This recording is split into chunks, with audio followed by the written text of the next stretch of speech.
හරි බොයිස් ඉතින් කොහොමද උඹලට ඉතින් ඉන්න ඊළඟ හිතනවා ඔන්න ඔය කොප්‍රෝ බන්ඩල් එක තමයි දාගන්න ඕනේ පාට ඔක්කොම තියෙනවා මේ මැක්‍රෝ කැරට් එක ඩවුන්ලෝඩ් කරගන්න ඉස්සරහම ඊට පස්සේ කමෙන්ට් සෙක්ෂන් එකේ හරියට ලින්ක් එක ඒක ඩවුන්ලෝඩ් කරගන්න ෆයිල් එක ඊට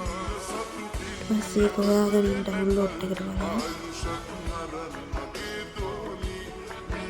ඊට පස්සේ ඊට පස්සේ එක්ස්ට්‍රැක්ට් කරගන්න